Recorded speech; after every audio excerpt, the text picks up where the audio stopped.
నిశేషణ స్థలంలో dumping yard తొలగించాలని commissioner కు వినతి పత్రాలను ఇచ్చారు బాధితులు. జమ్మికుంట మున్సిపల్ పరిధిలోని ఆటో నగర్ సమీపంలో సర్వే నంబర్ 275, 76, 77, 78లో 2006 సంవత్సరంలో అప్పటి కాంగ్రెస్ ప్రభుత్వం నిరుపేద కుటుంబాలకు నివేశన స్థలం మంజూరు చేసి పట్టాలిచ్చింది. ఈ స్థలంలో కొంతమంది ఆర్థిక స్తోమత కలిగిన వారు నిర్మాణాలు చేపట్టారు. స్తోమత లేని వారు జమ్మికుంటలో కిరాయిలలో జీవనం కొనసాగిస్తున్నారు. ఇదిలా ఉండగా గత బీఆర్ఎస్ ప్రభుత్వం ప్రతిష్టాత్మకంగా చేపట్టిన డంపింగ్ యార్డ్ నిర్మాణంలో భాగంగా నిరుపేదలకు పంపిణీ చేసిన నివేశన స్థలాలను ఆక్రమించి ఆ స్థలంలో డంపింగ్ యార్డ్ నిర్మించి చెత్తను పారబోస్తున్నారు.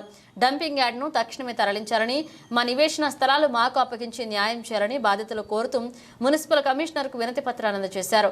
బాధితులు మాట్లాడుతూ అప్పటి బీఆర్ఎస్ ప్రభుత్వంలోని ప్రజాప్రతినిధులు అధికారులు చుట్టూ చెప్పులు అరిగేలాగా తిరిగినా ఎవరూ పట్టించుకోకపోగా చేదరింపులకు గురయ్యామన్నారు.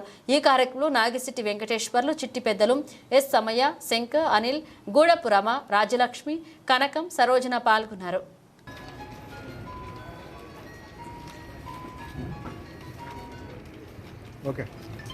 అప్లికేషన్ పెట్టినాం కదా, దయచేసి మాకు ప్లాట్లు పోయినందుకు మా చెత్త అందులో పోసినందుకు చెత్త తీసి మా ప్లాట్లు మాకు ఇవ్వాలి సార్. లేదా మాకు అక్కడ మొత్తం దాని కింద పోయింది కదా, మేము ఇప్పుడు ఇవ్వలేము అమ్మ అంటే వేరే కాడ చూపించాలి సార్. న్యాయం చేయండి ప్లీజ్. మేము లేకుంటున్నాం సార్. ఉంటే మేము ఇక్కడ దాకా వచ్చేటోళ్ళం కాదు. మా పనులు మేము చేసుకొని మా బుక్క మేము తినేటోళ్ళం. మొత్తానికి తినడానికి ఆరోగ్యాలు మంచిగా లేక, హాస్పిటల్లో పెట్టుకోలేక, పిల్లలు చదివించుకోలేక, ఆర్థిక పరిస్థితులు చాలా ఇబ్బంది పడతాను సార్. ఇల్లు కిరాయి కట్టలేక మస్తు ఇబ్బంది అవుతుంది. ప్రభుత్వం ఉన్నప్పుడు 2006లో ఇళ్ల పట్టాలు మంజూరు చేసింది. 372 మందికి మంజూరు చేసింది. మేము ఇచ్చిన తర్వాత ఏం చేసామంటే ఇల్లు కట్టుకోవాలి లేకుంటే పోతే అని చెప్పంటే మా దగ్గర డబ్బులు లేకున్నా కూడా అప్పు సప్పు చేసి మేము ఇల్లు నిర్మాణం చేసుకున్నాము.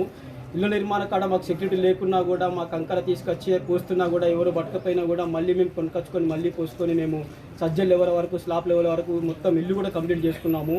అక్కడ కొన్ని రోజులు కూడా ఉన్నాము. మాకు కరెంటు లేకున్నా చీకట్లోనైనా ఉన్నాము మేము. మళ్ళీ ఇప్పుడు అక్కడ ఏమీ పరిస్థితి లేదు కాబట్టి మళ్ళీ బయటికి జమ్మికుంటకు వచ్చి ఇళ్లలో కిరాయి ఉంటున్నాము.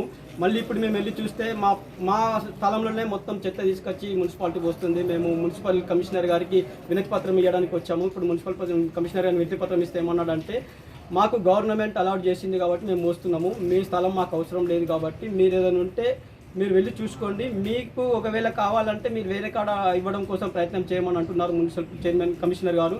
కావున దయచేసి ప్రభుత్వాన్ని మీకు తెలియజేసేదంటే, మేము పేదవాళ్ళం అని చెప్పని మాకు 372 మందికి పట్టాలు ఇచ్చింది కాబట్టి మేము అప్పో చేసి ఆడ ఇల్లు కట్టుకున్నాం కాబట్టి మాకు అక్కడ సౌలతి లేకనే బయటకు వచ్చినాం కాబట్టి దయచేసి ఈ గవర్నమెంట్ మాకు మరి వేరే కాడ ఇస్తుందా లేకుంటే మరి అక్కడే మాకు పర్యాయంగా వేరే కాడ ఇవ్వాలని చెప్పి మేము కోరుకుంటున్నాము. దయచేసి ఇవ్వకపోతే మాత్రం దీన్ని తీవ్రంగా మరి మేము ధర్నా చేయాల్సి వస్తుంది కాబట్టి దయచేసి మాకు ఖచ్చితంగా మా ప్లాట్లు మాకన్నా ఇవ్వండి, లేకుంటే వేరే కన్నా ఇవ్వాలని చెప్పి మేము ఈ గవర్నమెంట్ను వేడుకుంటున్నాం.